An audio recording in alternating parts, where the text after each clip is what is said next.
Joshua Dagenais, votre aventure à Slam puis Grand Slam est-elle votre première expérience télévisée? Arthur, non, j'en ai connu plusieurs avant. Mon tout premier jeu était déjà Slam en 2010, j'avais tout juste 18 ans. J'y suis allé une première fois et j'avais perdu lors de ma première participation. J'ai retenté le casting plusieurs fois. Entre-temps, j'ai joué 3 fois à Motus et à des chiffres et des lettres, ainsi qu'une participation à Harry. Saviez-vous à l'avance que la production vous rappellerait pour participer à cette déclinaison dominicale? Oui, on m'avait prévenu dès le tournage de la quotidienne quand j'ai eu mes 5 victoires. La quotidienne a été diffusée en novembre 2019 et j'ai tourné Slam début mars. J'ai fait une pause après la quotidienne, mais dès que j'ai connu la date de Grand Slam, je me suis remis sérieusement à l'entraînement. La culture générale ou le sens de la gymnastique, quel atout prévaut sur l'autre pour briller à ce jeu?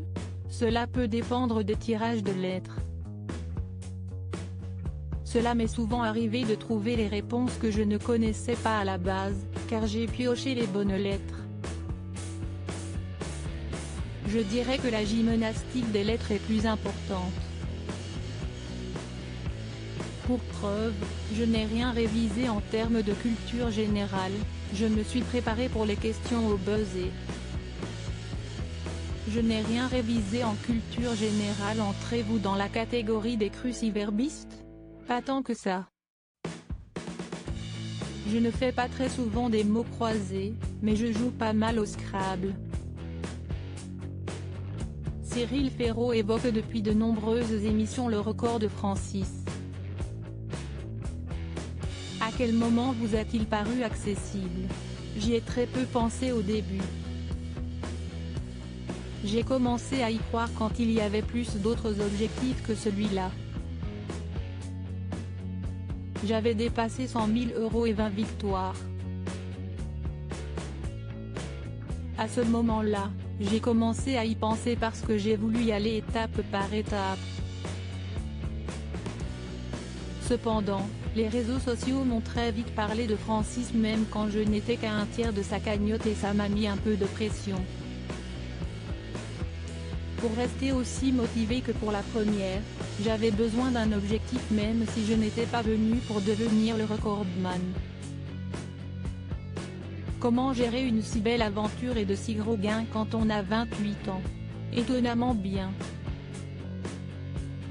Je ne suis pas trop basculé, mais c'est peut-être parce que je ne réalise pas encore. Cela me fera peut-être un choc quand je recevrai la somme sur mon compte bancaire. Il faut dire aussi que dans ce jeu, la cagnotte est construite progressivement donc j'ai eu le temps de me faire à l'idée de gagner une grosse somme.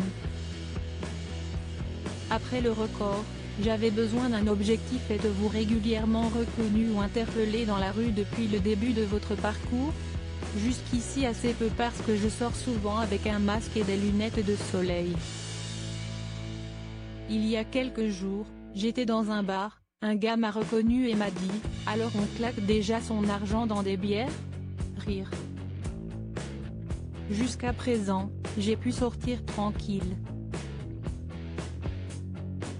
Pensez-vous participer à un autre jeu télévisé à moyen terme? Pour l'instant, non. Je changerai peut-être d'avis, mais Slam a été mon premier jeu et ça pourrait être le dernier. C'est un bon moyen de boucler la boucle.